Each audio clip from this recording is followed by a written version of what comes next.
우리 앞뒤 좌우에 있는 믿음의 형제 자매들과 반갑게 인사하도록 하겠습니다. 사랑합니다. 축복합니다. 참 잘 오셨습니다. 은혜 많이 받으시기 바랍니다. 오늘 비가 오는데도 불구하고 주님을 사랑하는 마음으로 이 자리에 모인 하나님의 귀한 성도들을 하나님께서 직접 만나주시고 마음을 변화시켜 주시며 위로해 주시고 하나님의 뜻을 분명하게 알려주실 것이라 믿습니다. 여러분들은 물건을 살 때 물건 안에 보면 항상 설명서가 나와 있습니다. 그리고 뒤에 보면 경고문들이 잘 써져 있습니다. 여러분들 물건 살 때 그 경고문을 잘 읽어보시는 편인가요? 네, 저도 잘 안 읽어봅니다. 왜냐하면 다 안다라고 생각하기 때문이죠. 그래서 특별히 저희 집에 라연이 아이가 있는데 아이 장난감 같은 거 있으면 설명서를 안 보고 그냥 이렇게도 해보고 저렇게도 해보고 하다가 팔이 떨어져 나가기도 하고 다리가 떨어져 나가기도 하고 설명서대로 그 경고문을 잘 확인하지 않으면 경제적인 손실 그리고 아이에게 아빠의 권위가 떨어지게 되는 안타까운 일이 일어납니다. 근데 이런 거는 조금 떨어져도 뭐 다른 맛있는 걸 사준다거나 더 멋있는 모습을 보여주면 회복이 됩니다. 그러나 성경 말씀 가운데에서는 우리가 하나님의 말씀 안에 또한 신앙 안에 믿음 안에 거해야 하며 그 믿음 가운데 그 신앙 가운데 순종해서 떨어지게 되면 하나님께서 어떻게 심판하실 것에 대한 여러 가지 경고문들이 많이 나오게 됩니다. 우리가 오늘 살펴본 이 마태복음 5장 13절부터 16절의 말씀은 제자들을 향한 예수 그리스도의 경고문입니다.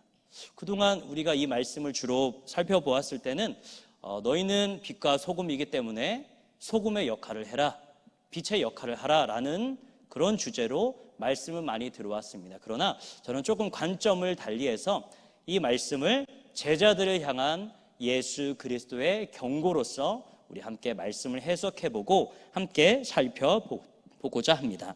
우선 13절 말씀을 우리 함께 읽어보도록 하겠습니다. 너희는 세상의 소금이니 소금이 만일 그 맛을 잃으면 무엇으로 짜게 하리요? 후에는 아무 쓸데없어 다만 밖에 버려져 사람에게 밟힐 뿐이니라. 아멘. 우선 예수님께서는 이게 바로 5장 내용 바로 앞부분에 보면 산상수훈 가운데 팔복이라고 하는 아주 유려한 그리고 하나님의 천국을 소유한 사람들이 가지고 살아가는 여러 가지 선언문들 복을 바로 팔복에서 주어지게 됩니다. 그리고 그 다음에 주어지는 본문이 바로 오늘의 말씀이 되는 것입니다. 그래서 여기에서 말하는 13절에서 말하는 너희는 누구냐? 바로 이 팔복의 말씀을 소유한 바로 예수 그리스도의 제자들을 말하는 것입니다. 그런데 예수님께서 이 제자들이 무엇이다 라고 말씀하시냐면 너희들은 세상의 소금이다 라고 말씀하신 것입니다. 우리가 조금 조심해서 드려야 할 것은 무엇이냐면 너희는 세상의 소금이 되어라 라는 말씀이 아니고 너희는 세상의 소금이다 라고 말하고 있는 것을 우리는 귀 기울여 들어야 할 것입니다. 우리는 이 소금이란 말을 딱 들으면 우리가 그동안 경험해 왔었던 소금에 대한 여러 가지 이미지들이 나오게 됩니다. 우선 소금은 우리 주부들에게 그리고 특별히 요즘의 젊은 아빠들에게 소금이 무엇인지 바로 딱 다가오게 됩니다. 그것은 바로 음식에 넣는 조미료와 같은 것입니다. 그리고 또한 이 소금은 어떠한 역할들을 하냐면 음식이 부패하는 것을 막습니다. 그래서 우리 대부분은 너희는 세상의 소금이다 라고 이야기했을 때 예수님께서 소금이라고 이야기했으니까 우리가 소금으로서 이 썩어져가는 세상을 부패하는 것을 막아야 된다, 아니면 어떤 짠맛을 내야 된다 라고 많이 생각들 합니다. 그러나 예수님께서는 여기서 말씀을 딱 끊으십니다. 그리고 너희는 소금이다 라고만 말씀하십니다. 그렇다면 도대체 왜 예수님께서 너희는 소금이다 라고 말씀하셨을까? 그 뒷부분에 바로 나오게 됩니다. 계속해서 한번 읽어보겠습니다. 소금이 만일 그 맛을 잃으면 무엇으로 짜게 하리요? 라고 말하고 있습니다. 쉬운 말로 하면 소금이 한번 그 맛을 잃게 되면 다시 그 짠맛을 회복할 수 없다라는 의미가 되는 것입니다. 그러니까 이 소금이 자신이 가지고 있었던 그 짠맛을 잃어버리게 되면 다시는 이 소금은 원래 짠맛을 가질 수 없다라고 하는 것이 바로 예수님께서 바로 앞부분에 말씀하셨던 너희는 소금이다라는 의미가 되는 것입니다. 만약에 소금이 짠맛을 잃게 되면 어떻게 되냐? 다시 이 맛을 회복할 수 없기 때문에 이 짠맛을 잃어버린 소금은 어떻게 되냐? 13절 뒷부분에 나오게 됩니다. 어떻게 된다고 하죠? 후에는 아무 쓸데없어 다만 밖에 버려져 사람에게 밟힐 뿐이니라 라고 말하고 있습니다. 예수님께서는 이 13절 말씀을 통해 너희들은 소금이기 때문에 세상에 나가서 부패하는 것을 막아라, 짠맛을 내라, 이런 말씀으로서 소금이란 말을 하신 것이 아닙니다. 무엇이냐? 만약에 너희가 소금인데, 너희들이 제자인데 너희들의 그 제자의 맛을 잃어버리면 너희는 심판 가운데 머무르게 된다. 사람들에게 밟혀서 무시무시한 심판 가운데 머무를 수밖에 없다라는 것을 13절은 분명하게 우리에게 이야기하고 있다는 것입니다. 이 말씀을 드리면서 좀 마음에 부담감이 있습니다. 왜냐하면 우리가 그동안 들어왔었던 소금에 대한 이미지는 그런 것이 아니었기 때문입니다. 여기서 말하는 것은 이 소금이 짠맛을 잃어버렸을 때 무용성, 아무 쓸데 없다라는 것을 말하는 것이 아니라 이 짠맛을 다시는 회복할 수 없다라는 말씀이 되는 것입니다. 더욱더 쉽게 얘기하자면 전자기계에 배터리가 들어갑니다. 그런데 배터리에는 두 가지 종류가 있습니다. 그냥 쉽게 살 수 있는 그냥 쓰다가 버려지는 배터리가 있고 계속해서 충전해서 쓸 수 있는 배터리가 있습니다. 그러나 오늘 예수 그리스도께서 여기에서 말씀하신 것은 무엇이냐? 바로 충전할 수 없는 배터리가 바로 너희들이다라고 말씀하고 있는 것입니다. 예수 그리스도께서는 또한 제자들을 무엇으로 부르셨냐면 소금으로서 부르셨습니다. 그리고 이 소금은 계속적으로 짠맛을 유지하고 있어야 됩니다. 왜냐하면 이 짠맛을 잃어버리게 되면 다시 이 소금을 이 제자들이 다시 제자답게 할 수 있는 기회가 주어지지 않기 때문입니다. 13절 말씀은 바로 이것에 대해서 제자의 맛을 잃어버리면 안 된다라는 경고의 말씀을 하고 있는 것입니다. 그렇다면 14절부터 16절의 말씀도 우리 함께 계속 살펴보고자 합니다. 14절 말씀을 함께 읽어보도록 하겠습니다. 너희는 세상의 빛이라. 산 위에 있는 동네가 숨겨지지 못할 것이요. 아멘. 여기에 보면 우리가 읽을 때 자주 이렇게 실수를 합니다. 너희는 세상의 빛이다. 그리고 그 뒷부분에 있는 걸 이 세상의 빛을 산 위에 있는 동네도 숨길 수 없다. 마치 이 빛을 산 위에 있는 동네가 숨길 수 없다라고 잘못 읽을 때가 있습니다. 그런데 이 14절은 어떻게 읽어야 되냐면 너희는 세상의 빛이다. 여기서 한번 끊고 그 다음에 산 위에 있는 동네는 숨겨질 수 없다라고 읽어야 되는 것입니다. 그리고 15절도 계속 읽어보도록 하겠습니다. 사람이 등불을 켜서 말 아래에 두지 아니하고 등경 위에 두나니 이러므로 집안 모든 사람에게 빛이 느니라. 아멘. 14절에서는 빛에 대해서 말하였고 14절 뒷부분에서는 산 위에 있는 동네는 숨겨지지 않는다라고 말씀하셨고 15절에서는 등불은 말 아래에 두지 않고 어디에 둔다라고 이야기하고 있냐면 등경 위에 둔다라고 말하고 있습니다. 우리는 이 세상의 빛이다라고 말했기 때문에 우리가 밖에 나가서 하나님께서 우리에게 주신 그 빛을 많은 사람들에게 다 비춰야 된다. 밝은 빛을 비춰야 된다. 이런 방식으로 우리는 주로 말을 하고 읽지만 예수 그리스도에서는 그것이 강조점이 아닙니다. 이것은 무엇이냐면 바로 제자들은 세상의 빛이기 때문에 반드시 자기 자신을 드러내야 된다라는 것을 말하고 있는 것입니다. 또한 산 위에 있는 높은 위치에 있는 도시는 그 무엇으로도 숨길 수 없는 것입니다. 이건 역시 노출되는 것, 나타내는 것을 말하고 있는 것입니다. 또한 15절에서 나온 등불 역시 숨겨지는 것이 아니라 사람 앞에 나타내야 된다라는 것을 14절과 15절은 계속적으로 이야기하고 있다라는 것입니다. 그래서 그 반대로 만약에 우리가 빛인데 계속 이것이 숨겨져 있다면, 또한 등불을 말 아래에 숨겨둔다면 이것은 매우 큰 문제가 있다라는 것을 말하고 있는 것입니다. 그렇다면 도대체 예수님께서는 이 13절을 통해서 너희들은, 제자들은 절대로 맛을 잃어서는 안 된다, 이 제자도를 포기해서는 안 된다라는 말씀, 또한 14절과 15절을 통하여서 제자들은 빛이기 때문에 반드시 사람들에게 드러나야 한다, 노출되어야 한다라는 말씀을 왜 하셨을까요? 왜 이것을 경고로서 말씀하셨을까요? 그것은 바로 우리 바로 앞에 있는 문맥에서 살펴볼 수가 있습니다. 우리 함께 11절과 12절 말씀을 우리 함께 읽어보도록 하겠습니다. 11절과 12절을 함께 읽어보겠습니다. 나로 말미암아 너희를 욕하고 박해하고 거짓으로 너희를 거슬러 모든 악한 말을 할 때에는 너희에게 복이 있나니 기뻐하고 즐거워하라. 하늘에 너희의 상이 금이라. 너희 전에 있던 선지자들도 이같이 박해하였느니라. 아멘.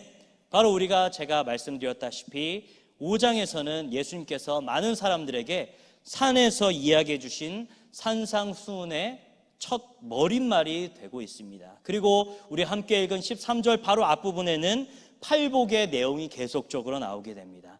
팔복의 내용은 하나님의 나라를 소유한 자들이 가지고 있는 복에 대해서 계속적으로 이야기하고 있습니다. 그리고 10절에 보면 의를 위하여서 핍박받는 자는 하나님의 천국을 가지게 된 자이고, 또한 11절에 보면 예수님 때문에 핍박받는 사람, 예수님 때문에 고난받는 사람, 예수님 때문에 박해받는 사람들이 어떠한 복을 받는지가 11절과 12절에 나오게 되는 것입니다. 이것은 무엇을 말하냐면 팔복에서 이야기하고 있는 것처럼 예수님의 가르침은 세상의 가치와 너무나도 다릅니다. 예수님의 말씀에 따라 살아가다 보면 반드시 무엇이 따라오게 되냐? 핍박과 박해와 고난이 반드시 따라온다라는 것을 예수님은 전제하고 있는 것입니다. 그러나 그 고난과 핍박이 아무리 이 제자들에게 찾아온다 할지라도 천국을 소유한 사람, 천국을 소망하는 사람은 아무리 큰 어려움과 핍박, 큰 문제가 다가온다 할지라도 그 가운데 정면으로 말씀으로 그 문제를 이기고 그 문제를 뚫고 나간다고 예수님은 말하고 있는 것입니다. 그리고 그러한 자들이 받는 것이 무엇이냐? 12절에 나와 있습니다. 기뻐하고 즐거워하라. 하늘에서 너희의 상이 큼이라 라고 말씀하고 있는 것입니다. 예수님의 가르침은, 또한 예수님의 제자들의 삶은 세상에서 말하는 가치와 아주 많이 다릅니다. 세상에선 끊임없이 높은 위치로 올라가야 된다라고 말합니다. 높은 위치에 올라가서 다른 사람들을 부려야 된다. 네가 하기 힘든 일을 다른 사람들에게 시켜서 써먹어야 된다. 네가 하기 어려운 일들을 다른 사람들을 착취해서 내가 원하고자 하는 것을 얻어라라고 말하는 것이 세상의 가치입니다. 그래서 수없이 많은 사람들이 정치에 한번 맛을 들이게 되면 그 정치가 주는, 그 권세가 주는 그 맛에 완전히 빠져서 헤어나오지 못하게 되고 추한 모습을 보이게 되는 이유가 되는 것입니다.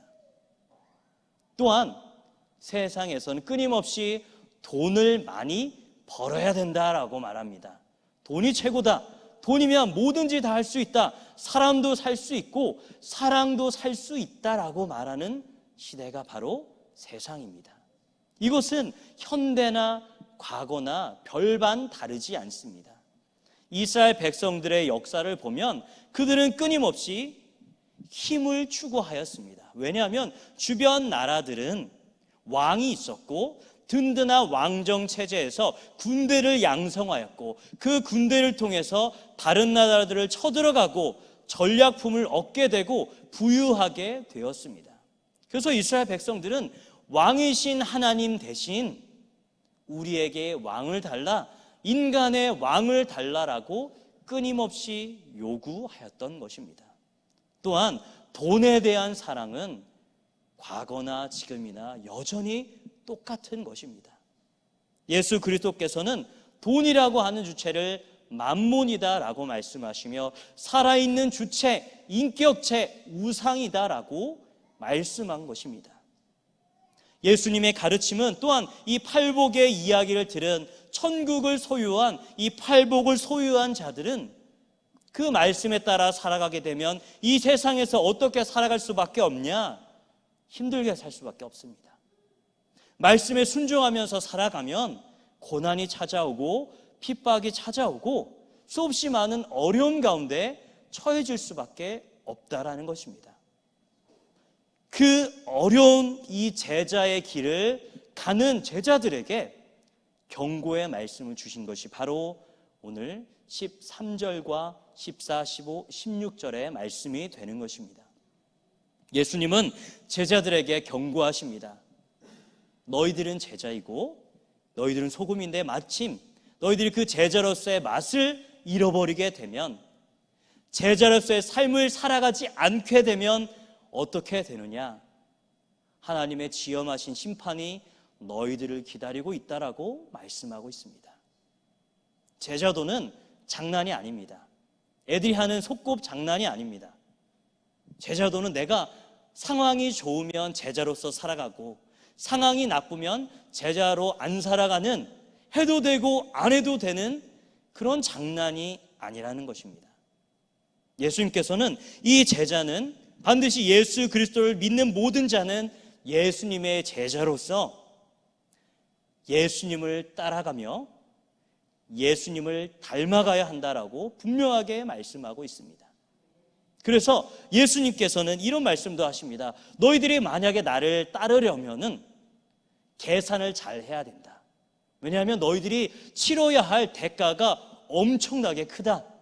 너희들은 아마 이 제자로 따라가기 위해서는 너희들의 목숨까지도 내놓아야 할 것이다 라고 한번 망대를 세울 때 이 사람이 망대가 잘 세워질 수 있도록 돈도 계산해보고 땅도 계산해보고 여러 가지를 계산한 다음 그 망대를 세울 것이 아니냐. 그것처럼 예수님의 제자가 된다라는 것은 목숨을 내놓는 그러한 여러 가지 것들을 내놓아야 하는 상황에 놓여져 있기 때문에 잘 계산을 하고 예수님을 따라와야 된다라고 말씀하고 있는 것입니다.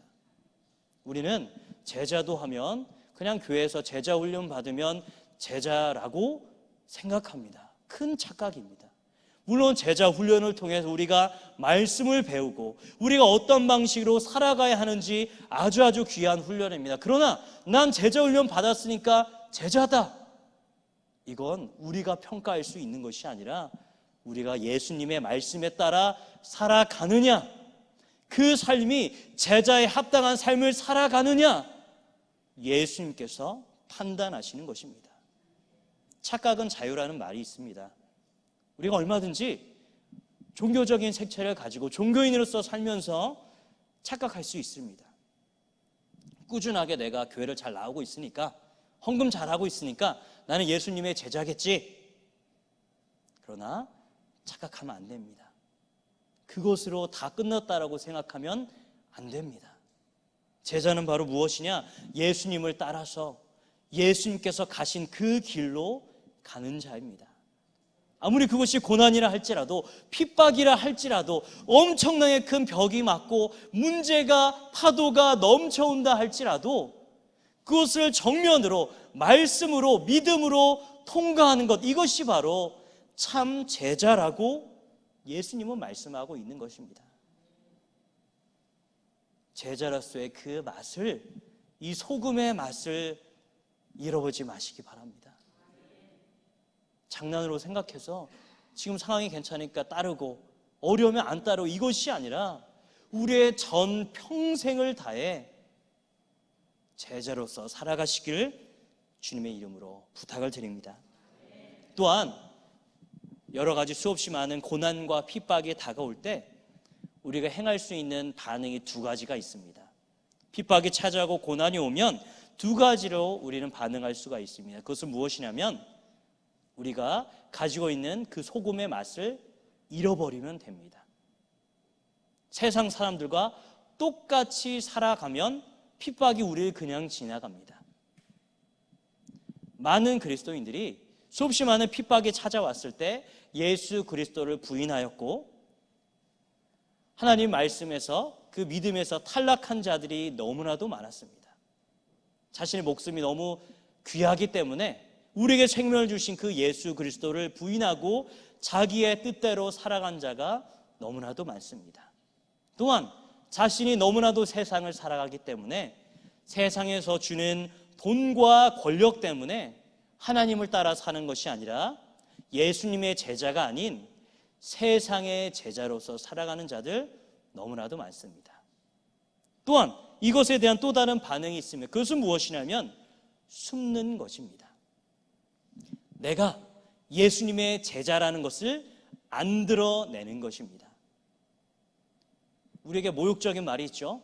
그것은 바로 무엇이냐면 난 네가 진짜 교회 다니는지 몰랐어. 나는 네가 그리스도인인지 몰랐어 라고 하는 말이 어떻게 보면 우리에게 가장 치욕적인 말입니다. 이것은 무슨 말을 하는 거냐면 우리가 그동안 티가 하나도 안 났다라는 것입니다. 우리의 신분을 감추고 등경 위에 있어야 할 그 등불을 말 아래에 숨겼다고 하는 것입니다. 우리는 여러 가지로 피할 방법이 있습니다. 현대에도 많은 그리스도인들이 피합니다. 어디로 피하냐면 교회로 피합니다. 이건 무슨 말을 하냐면 교회 안에서는 뜨겁게 찬양합니다. 뜨겁게 예배합니다. 서로 사랑한다고 말합니다. 그러나 교회 밖을 나가게 되면 또 다른 신분으로 또 다른 옷을 입고 나갑니다. 그리고 티를 하나도 안 댑니다. 내가 조금도 손해보지 않으려고 자기 자신의 신분을 숨기고 말씀대로 살아가지 않습니다. 그래서 큰 교회 가운데 찬양이 넘치고 세련된 음악, 엄청난 워십들이 그곳 가운데 고백이 되지만 어디에서만 고백되냐? 교회 안에서만 고백됩니다. 이건 큰 문제가 있는 것입니다. 그러한 제자들의 부정적인 모습을 향해서 예수님께서 경고의 말씀을 주십니다. 얘들아, 너희들은 빛이야. 반드시 너희들은 드러나야 돼. 그 무엇도 너희들을 감춰서는 안 된다라고 분명하게 말씀하고 있다라는 것입니다. 오늘 우리의 모습을 이 귀한 말씀에 비춰보시기 바랍니다. 우리는 이곳에 와서, 교회에 와서 또한 귀한 목사님들을 통해서 귀한 하나님의 진리의 말씀을 듣습니다. 그리고 그 말씀을 통해서 우리가 참된 제자로서 살아가야 한다 하는 것을 계속적으로 배우게 됩니다. 그러나 우리가 이 세상에서 살다 보면 이 말씀으로 인하여서, 신앙으로 인하여서 여러 가지 어려움들이 찾아오고 불편들이 찾아오고 고난들이 찾아오게 됩니다. 그런데 그때 되면 고민하게 됩니다.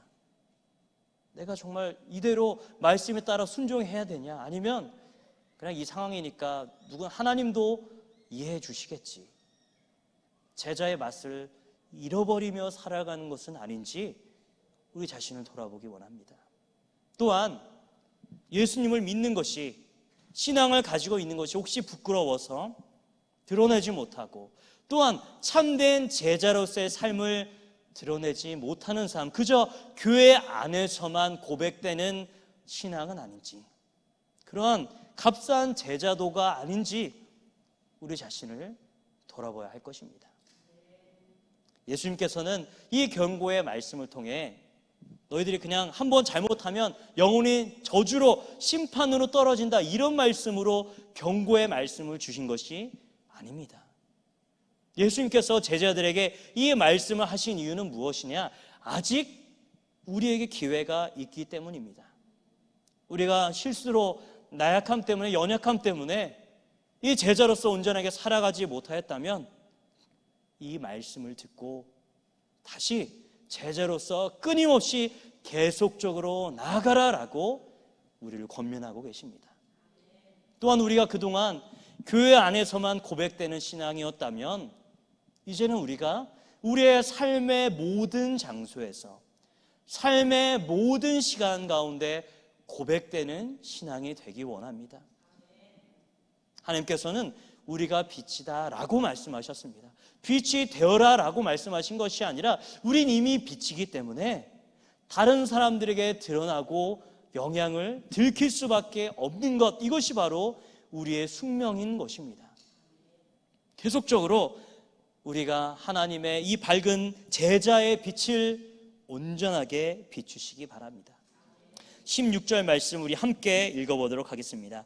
이같이 너희 빛이 사람 앞에 비치게 하여 그들로 너희 착한 행실을 보고 하늘에 계신 너희 아버지께 영광을 돌리게 하라. 아멘. 우리가 하나님께서 말씀하신 그 제자로서 온전하게 살아간다면 우리의 모습을 통해 하나님께서 영광 받으실 것입니다. 이것이 바로 하나님께서 우리를 부르신 목적이자 우리를 세우신 목적이자 지금도 우리에게 은혜를 베푸시는 목적이 되는 것입니다. 우리가 그저 나의 영달을 위해서, 나의 부유함, 나의 기쁨, 나의 행복을 위해서 살아가는 것이 아니라 이 하나님의 나라, 하나님의 뜻, 하나님의 영광을 위해서 날마다 살아가시기를 주님의 이름으로 축복합니다.